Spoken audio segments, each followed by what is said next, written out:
What is up, guys and fellow Kryptonians out there? Today's video was going to be a news roundup, but I thought, hey, let's actually dedicate this to the brand new Hollywood Reporter article talking about inside the Superman Legacy screen tests as Decision 2023 drags into second week. Now, there is actually a lot of information in this with regards to the runnings for Superman and Lois Lane, who seems to be more of the front runner, but also when you read between the lines in other areas of this article, it gets super interesting, especially with regards to who could be playing Lex Luthor, who's been considered for Lex Luthor before but may not be so much now. So if you go on to enjoy this video, guys, please leave a like on it. It takes 2 seconds of your time. Consider subscribing for more news, reviews, breakdowns on this channel. One last thing before we get into this, I'm also going to be doing a discussion series Q&A video. Head over to my community tab. There's already a post there. We're going to be talking about the state of DC and Warner Brothers going into the DCU. If you have any questions based off of what we talk about in today's video, feel free to leave those there, and I'll maybe choose some of your questions to be featured in that video. But let's get into this. James Gunn paired 6 hopefuls for Clark Kent and Lois Lane over the June 17th weekend with Nicholas Hoult and Rachel Brosnahan, Tom Brittney and Phoebe Dynevor, and David Corenswet and Emma Mackey each filming together. So guys, we are very much so getting into this. So with The Flash not proving to be the box office savior Warner Brothers was anticipating, the pressure on new DC Studios heads James Gunn and Peter Safran has increased exponentially. Yes, this is why I also want to just talk about this in that video I was just teasing a second ago. The pressure for the DC Universe is insane in of itself, but then there's Superman Legacy where you've got to nail the landing, and that in turn, as they say here, means increased weight on Superman Legacy, the inaugural movie from Gunn and Safran, and it may not get any weightier than casting the right actor to play Clark Kent / Superman and his romantic and professional foil Lois Lane. Yes, without interjecting too much here, the pressure, as I just went over, but then the pressure of actually finding your next Superman and Lois Lane for the next 10 years. So they go on to say Gunn, who is writing and directing the feature, held screen tests the weekend of June 17th on the Warner's lot in Burbank, and the process has been kept in a lead-lined box as Gunn shows the assembled cuts to a deciding committee of executives, Warner Bros. Discovery CEO David Zaslav among them. Despite the secrecy, some details have emerged, even as the final choice has not. And we'll talk about that in a little bit, like when will we actually be finding out about this? And it's also just interesting as well, like some people like to entertain, okay, so maybe some of this did leak out from some people in there, but maybe you could argue Warner Brothers, like some people are arguing, wanted this information to get out there in a major trade report like this to kind of maybe distract away from some of the negative attention that they're getting from The Flash bombing in the box office, with most recently something I haven't really spoken about, a whopping 73% drop in its second weekend, which is... oh man, yeah, we'll talk about that some other time. Anyway, Gunn, according to sources, assembled 3 actors and 3 actresses for Superman and Lane, respectively, and on Saturday, the first day of the testing, the actors were seen in predetermined pairs. Now, the pairing is interesting here, and I even tweeted about this, little plug there, follow me on Twitter. Nicholas Hoult and Rachel Brosnahan, Tom Brittney and Phoebe Dynevor, and David Corenswet and Emma Mackey. They were given several scenes to film in which the males were in makeup and wardrobe as Daily Planet reporter Kent, while the females were plucky journalist Lane. Now, for me, this really isn't so consequential, by the way. It's just, as of right now, what is being reported, they were testing in predetermined pairs, Nicholas Hoult and Rachel Brosnahan. For me, I'm one of the supporters of the idea in my vision right now. I do want to make it clear, though, whoever actually lands the role, this isn't me going to be like, oh, I don't like them. I think it would be great for any of these guys to get the role, and I'll react as of when that happens.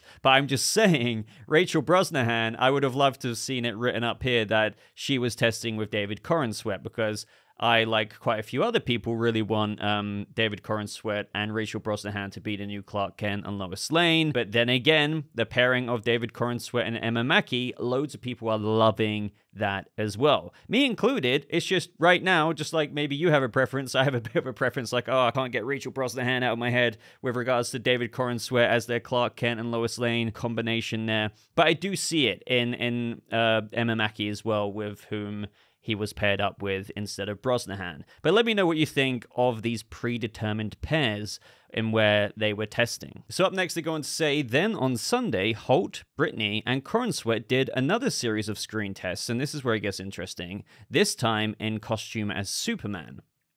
Interestingly, only Mackey was brought in that day to portray Lane opposite the actors. Now, don't get carried away there, because as they say here, sources caution that just because Mackey segued into the second day does not mean she is the front runner for Lane, although it may be hard not to draw that conclusion.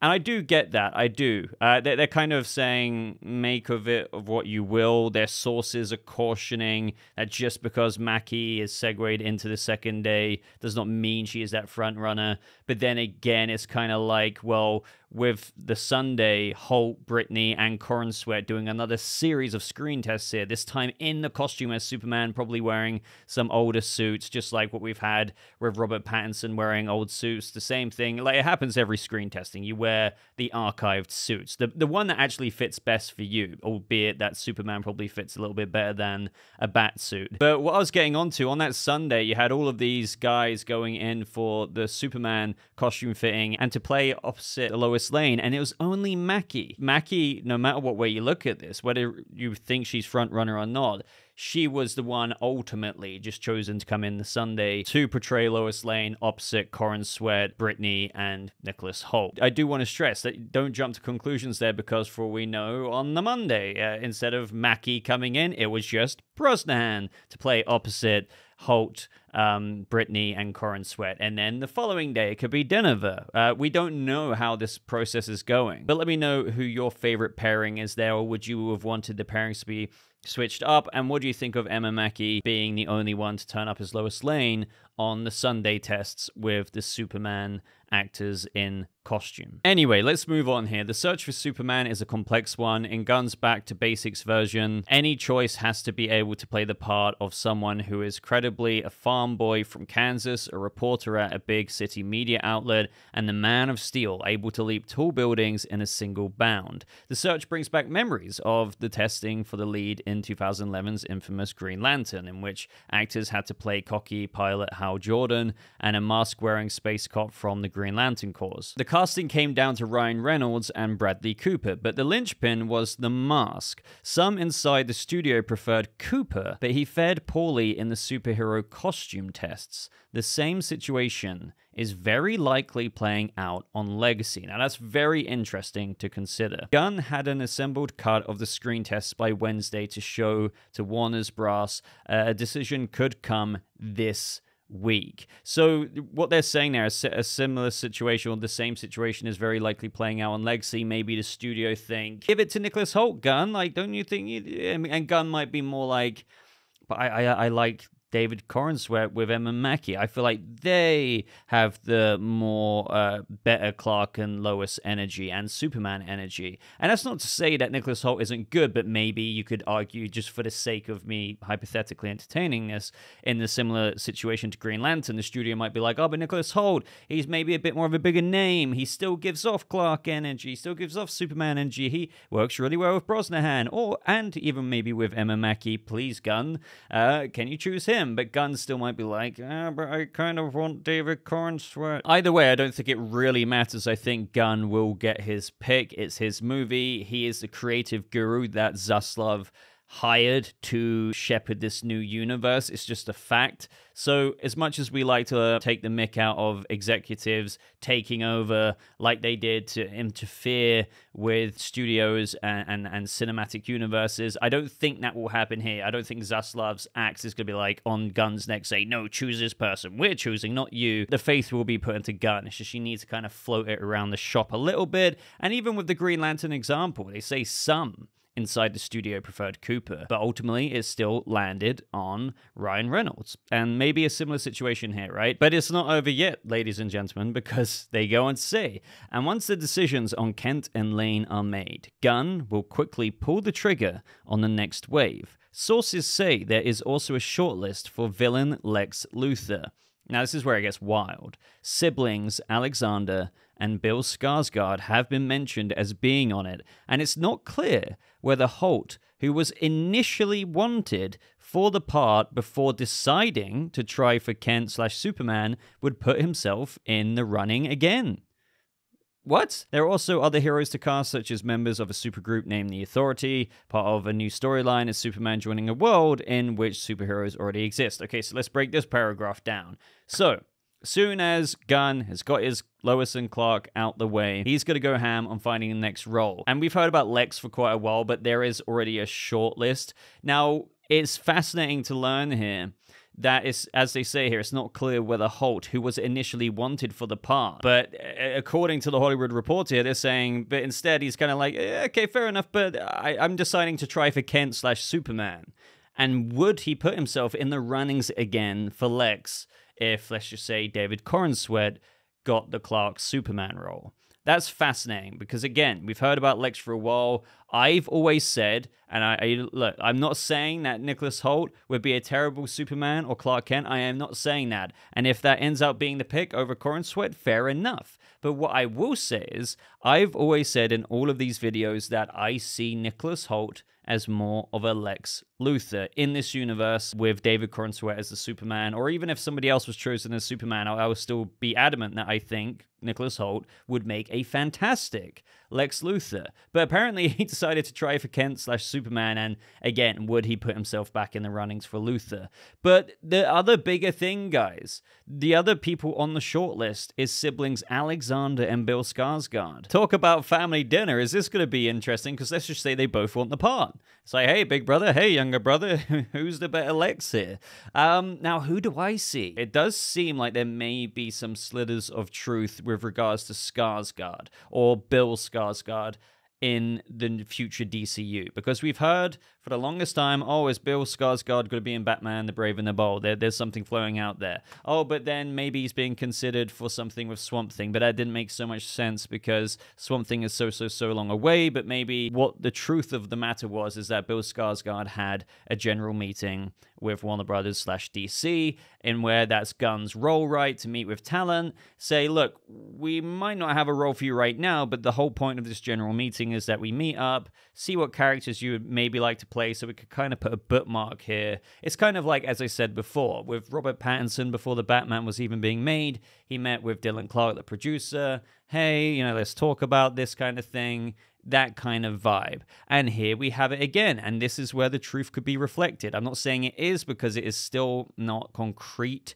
right now, but Alexander, or should I say Bill Skarsgård, being popped up and mentioned again with regards to DC Studios. So somewhere floating in all of that, where there's smoke, there's fire, somewhere, right? But it's interesting that his brother Alexander has been mentioned for Lex Luthor as well. Now, I'm actually really torn for who I'd prefer for Lex Luthor, because, Alexander Skarsgård is 46. I think he is incredible. I've been watching him ever since True Blood many years ago when that was still airing. He is fantastic in all the roles he's been in since then, and he would be a very formidable, commanding Lex Luthor, undoubtedly. But if you want maybe a Lex Luthor more close to, let's just assume that David Corenswet is chosen for the role of Superman, closer to the age, that would of course be Bill, because Bill's 32, David Corenswet, I think, isn't he 29? And maybe that could gel, but again, it almost feels a bit semantic-y me talking about this, because Lex being 46 isn't like a detractor from that. Corenswet can still be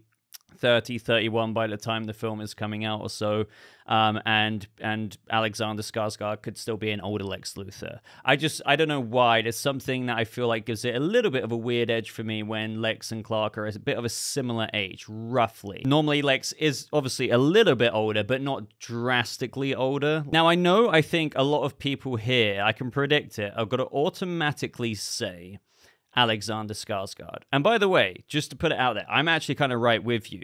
But also a big part of me is torn, because people will overlook Bill because they will, as per usual, say, oh no, I see him as more of a Joker role, or as what we entertained before, believe it or not, he acts so well under makeup, maybe get him for the Swamp Thing role in many, many years' time, or something like that. A role like that. But I do think Bill Skarsgård has shown his acting, you know, even without makeup, like a billion times before. He's a very capable actor. The Skarsgård family are just very talented folks, right? And I do like the idea of him being a 32 to 33-year-old Lex, a teeny bit older than Superman in the universe, very much so a businessman, but still maybe in his early days, similar to the plot of this movie with Superman, you know, showing himself to the world, has been saving the world for a little while. It's not an origin story, but he's not a veteran. He's still maybe not even respected by the heroes. This is where the Authority could come into it. And it's a similar thing for Lex, in where Superman and Clark and Lex Luthor could somewhat mirror themselves as they both grow out into the world and kind of wind each other up there in true Lex Luthor and Superman fashion. But then again, you can still have Alexander Luthor play that. Alexander Skarsgård. It kind of works, right? Still have what I just said, but just being 46 or so. So who would you guys pick? Again, I don't want to ramble about this for so much longer, but I can see easily Alexander Skarsgård. There's something about him. People I know will mention his role in Succession as well. But don't overlook Bill. Like, just please remove Joker from your mind for 1 second and, like, see the potential that he can have as, like, a young 30s Lex Luthor businessman rivaling Clark Kent Superman. That kind of vibe. Rather than the, 14 years older brother Alexander Skarsgård. But as for the Authority, as the Hollywood Reporter say here, there are also other heroes to cast, and this will obviously be somewhat of a backdoor pilot into the Authority movie, such as members of a supergroup named Authority. Part of the new storyline is Superman joining a world in where superheroes already exist. I'm seeing people report that, like, on news accounts on Instagram and Twitter, and I'm just like, we know, like, Superman is joining a world in where superheroes already exist. I've said it 1,000 times on this channel. Gunn has said this is a world where superheroes and villains exist and have existed and will go on to exist. It's a DC Universe in flux. We're hitting the ground running. It's not necessarily an origin story for every single character that we know and love. It's just in motion. So my theory with this is reverse Kingdom Come. I've gone on about that enough in previous videos, but it could be that Superman isn't popular. You have other heroes out there who do kind of anything by any means necessary, kind of like the Authority here. People like to liken it to that of the Boys, but Superman comes about and they somewhat butt heads, and that could be establishing that as the DC Universe grows and we get the Authority film. All right, so last chunk of this is that Gunn hopes to have Superman Legacy before cameras in early 2024. In time for a July 11th, 2025 release, the movie will attempt to kickstart a whole new slate based on the DC characters after 2 attempts in the last dozen years have fizzled due to various factors, box office failure, and changes in studio ownership among them. Warner is in the process of releasing the last 3 movies made by the previous regime, Flash, which was internally considered the best of the bunch, and backed by high test screening scores, true, somewhat preordained a success, unexpectedly created theatrically, very true, unfortunately. Box office expectations are not sky high for Blue Beetle, which opens in August and stars Xolo Maridueña, who will carry on in the new universe. It's very true, and I kind of feel bad for that film already, because I know it won't have the same stigma as what The Flash did, but I think there will be this somewhat spectrum of apathy from fans, and that's not speaking for everyone, but it might not allow it to do as well as it maybe deserves to do. But we're gonna have to wait and see for Blue Beetle. Meanwhile, observers are wondering if Aquaman and the Lost Kingdom, which opens in December, can match the $1.1 billion high from the original, released 5 years ago. An achingly long time to wait for a sequel in the superhero movie world. I do agree. I do agree with that. I mean, it's going to be so interesting to observe this. From what we're hearing from test screenings, the amount of reshoots that this movie has gone through, you know, trying to survive the changes from the old regime into the new regime, and thus the changes from the old universe into the new universe. James Gunn has spoken about this. He's had to kind of like retrofit it. It's like duct taping it here and there and trying to make a good movie, as what is being reported as like this buddy cop movie. I think people aren't going to give that much of a crap. I really do think that. That's not to say that it won't be good, or maybe they have recovered it, but Aquaman 2, man, I really don't know. I really don't know. This isn't my personal projection here of like, oh, I don't like it. Like, people always seem to mix stuff up like that.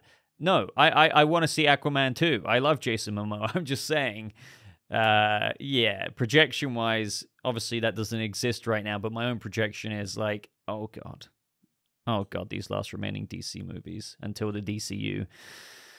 Oh, God. Anyway, Superman will have a 1.5-year theatrical break between the previous regime's movies, but Gunn and Safran, no, not only do they have to nail it as a blockbuster on its own terms, they have to put their best foot forward to generate enthusiasm for the movies and shows that come after.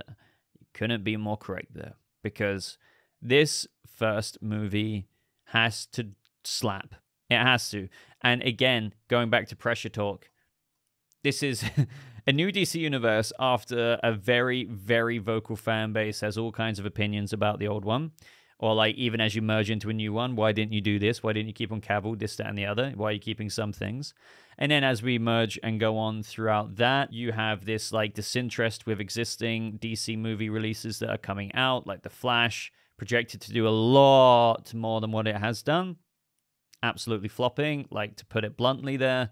Doesn't seem to look like it's even going to break even when you take everything into account. The fact that theaters in the US and worldwide take sometimes up to half of the cinema tickets. Like, that's a whole different video. So you have the pressure of this, right? And you don't want this new universe to flop. So, okay, one thing you do have going for you is, despite how many people have their opinions about this new Superman being recast, it's a Superman movie. So the new universe is starting off to the intrigue of a new Superman. That is a silver lining.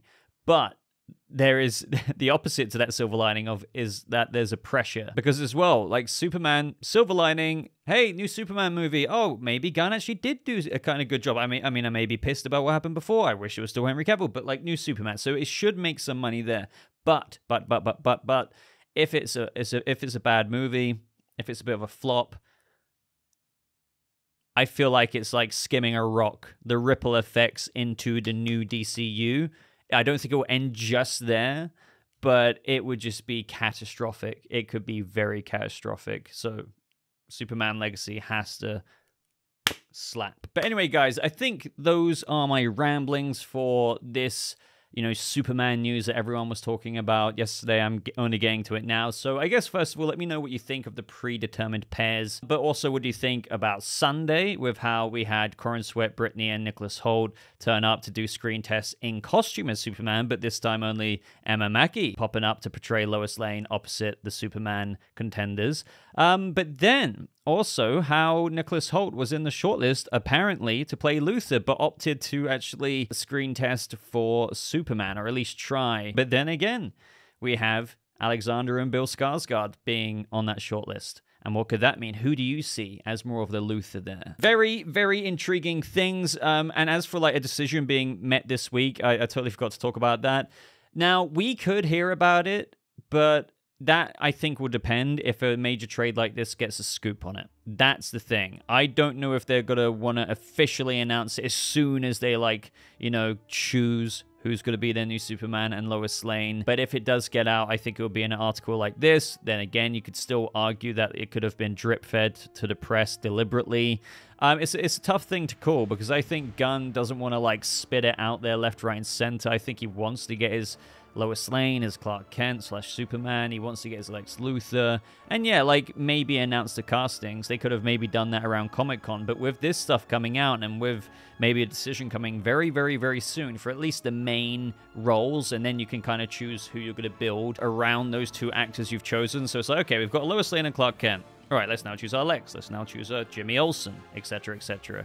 But let me know what you think of that. Do you think we'll hear about it very soon? Obviously, if we do, make sure you're subscribed. so you can get my take here first, I guess. I'll be very quick with it. Let me know anything and everything just down in the comments below. Don't forget to check out my community tab, or maybe even leave a question in the comments of this video to make it a bit easier to just ask anything about this, the state of DC after the Flash movie, going into the DCU, and all good things like that. But that is everything from me, guys. So just like the video to help your boy out, support the channel, help the algorithm feed these videos like you did with Friday's video. Thank you, and I hope you have a lovely rest of your day, and I'll see you fellow Kryptonians and Daily Planet reporters, I don't know what I'm saying, in the next video. Goodbye.